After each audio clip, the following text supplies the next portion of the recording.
Who remembers when the NFL used to be violent, chaotic, and players could actually express their emotions without being fined or penalized? The NFL didn't become the no fun league overnight.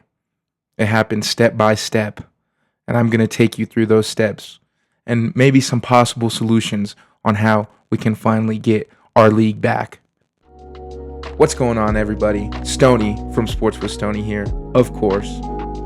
And as you've seen in that banger-ass intro, we're going to be exposing the National Football League for becoming the No Fun League and why it has become the No Fun League.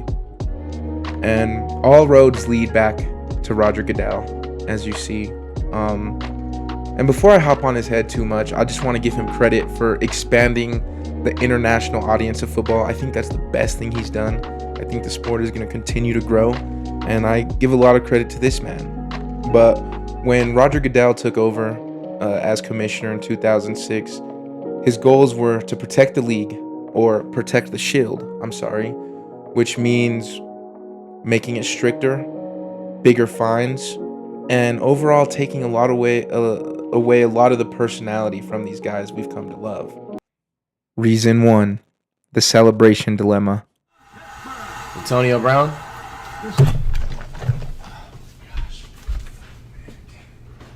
A grown fucking man twerking, bro. A grown fucking man twerking, bro. The No Fun League nickname really started when the NFL began penalizing celebrations, group celebrations, dunking on the goalpost, even pretending to use a prop. All of these were now considered penalties. The league basically told players, score a touchdown, then act like nothing happened. Don't mind the shirt change, but I found this perfect article that shows the 10 most expensive celebrations in NFL history. 9 out of 10 of these came during the Goodell era. You got Chad Johnson's $30K sombrero show. $30K for wearing a sombrero? Jimmy Graham, goalpost. He bent the goalpost. I get banning this one. Might affect the game somehow. This is the only one. Joe Horn's cell phone. This is the only one he wasn't the commish for. You know, Antonio Brown's twerk, as you've seen in the first clip.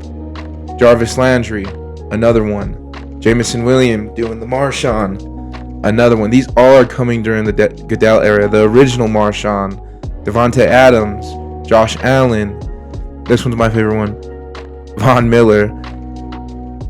In 2015 for what officials described as a ravishing Rick Rude style pelvic thrust twirl. He got fined $11K for that. So the reason I bring this up is because it shows that Goodell's not going to let you express yourself in any type of way like this. And I mean, I don't necessarily want to defend this in specifically, but what's wrong with Marshawn Lynch's grabbing his balls? Who cares? Unlucky 16. I don't even know what this means. Fans call it the No Fun League era. So we see this show up in the article, like finger guns. Like so many people in football do finger guns and arrows and so yeah, Goodell, this is the biggest thing right here. Let them express themselves, bro. Let them express themselves, Goydell. Stop being the goodest goy of all time, okay? Reason 2, protecting the shield. What does protecting the shield mean? Well, according to the NFL, protecting the shield means protecting the league's logo, brand, and reputation. And this could include punishing players for behaviors that could embarrass the league or handling scandals quickly so that TV sponsors don't get angry. Now, what I think Roger Goydell is failing to realize with all these decisions is, yes, we do want these things that you want as well, but it's stripping the players of their personality. We used to have such electric characters like Chad Ochocinco, Deion Sanders, Marshawn Lynch. We're never going to have anything like that again with these rules in place because players are going to be scared to say anything. Players are not going to say anything, and it's going to be less of that fan-player relationship that we used to have with a lot of these guys who are erotic. Ray Lewis, right? Who doesn't love him some Ray, the killer? So That's how I feel about the whole protecting the shield thing. It's not terrible, but I think it has led to players becoming more reserved, to say the least. Reason 3, player fines.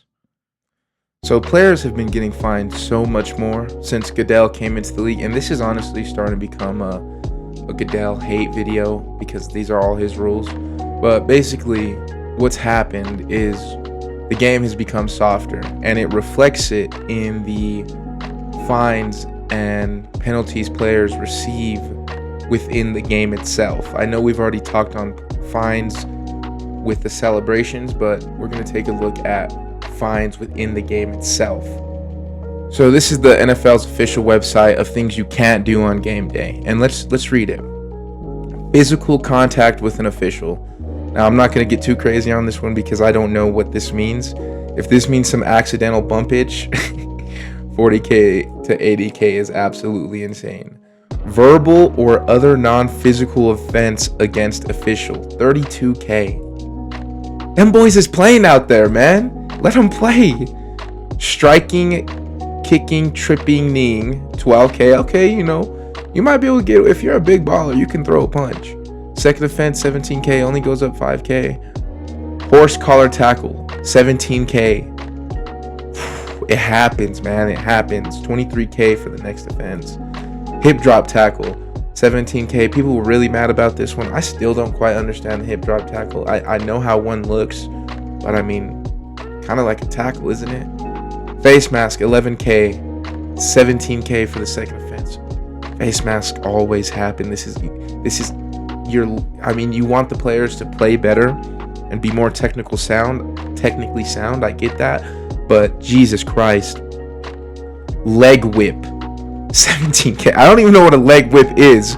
If you know what a leg whip is, inform me so I can give my opinion on a $17K fine on a leg whip. It sounds kind of brutal. Late hit, $11K. Okay. I feel like these all have to be like context based. We have to have context for all these fines. Like, damn. Impermissible use of helmet / launching, $46K. Damn. Okay, you don't want them boys getting CTE. I feel you. Hit on a defensive player, $17K. Blindside block, $17K. By the way, none of these used to be fines at all. They used to encourage this shit. Low block, $12K. Chop block, $12K. Also, both used to be allowed. Fighting, $40K to $80K. God damn. Tensions are high out there. Them boys are not allowed to fight. I mean, these are all good things. I'm just showing you guys why it's became the no fun league. And this is part of it. Leaving bench area during fight, $12K. Okay, not too bad. But if you're on the bench during a fight, you probably don't want to risk $12K. So that's kind of contextual. Unsportsmanlike conduct, $14K. God damn. Taunting, $11K. $11K for a little banter. Jesus Christ.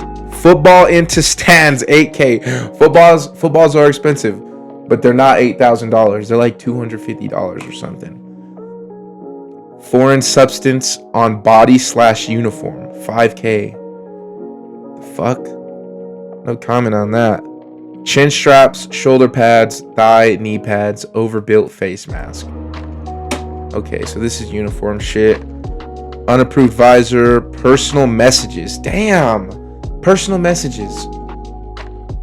That's what I mean by they're taking away the personality from these guys.